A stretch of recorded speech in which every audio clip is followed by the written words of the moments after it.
So, Don, here we go. In the exquisite plenitude of our prescience, we said yesterday, right here, that the Supreme Court would rule against the D.C. gun ban, upholding the lower court's ruling that the D.C. gun ban is unconstitutional, and that the ownership of weapons is an individual right. The people have the right to protect themselves. And lo and behold, that's what the court decided today. Right. 5-4 decision. Anthony Kennedy, Justice Kennedy, being the swing vote, as we predicted right here yesterday. We're amazing. It wasn't, but the language in the Constitution in the Second Amendment is very clear: the right of people to keep and bear arms.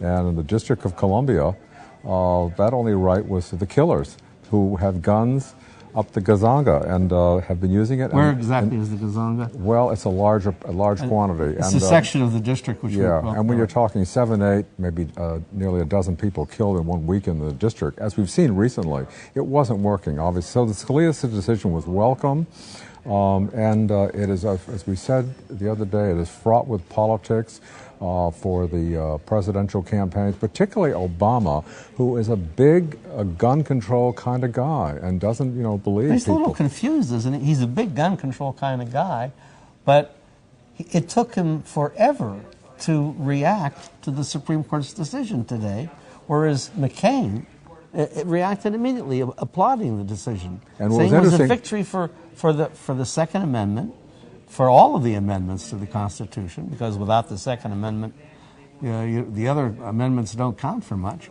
And in that statement, Senator McCain took a shot at Obama, forgive the pun, but he said that Obama refused to sign a bipartisan amicus brief. That is a brief in favor of the challenge of the gun ban in the District of Columbia. So right there you see his proclivities. But he also said, unlike Senator Obama, who I'm not sure I want to see his proclivities, but I wouldn't want to either. Unlike, he said, unlike Senator Obama, who said people cling to guns out of bitterness. Remember that remark? So McCain's going to pound him on this issue.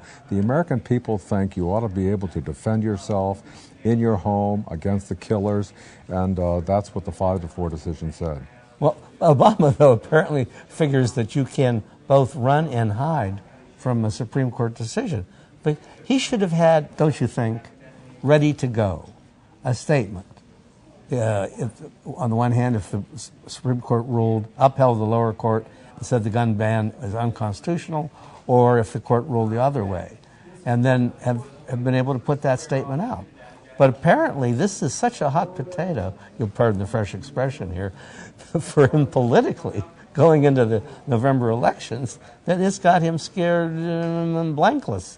What the hell to say about this? He's got to keep the left wing on his side and keep that base. That's the foundation of his candidacy.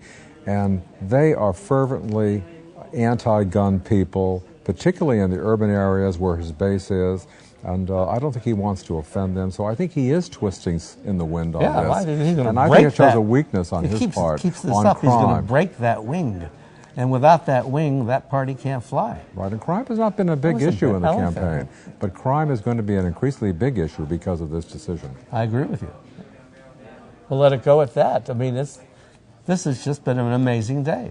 And Obama has not shown that he's got, it seems to me, he's got that kind of quick judgment, the ability to make decisions and enunciate them quickly and clearly that a president needs.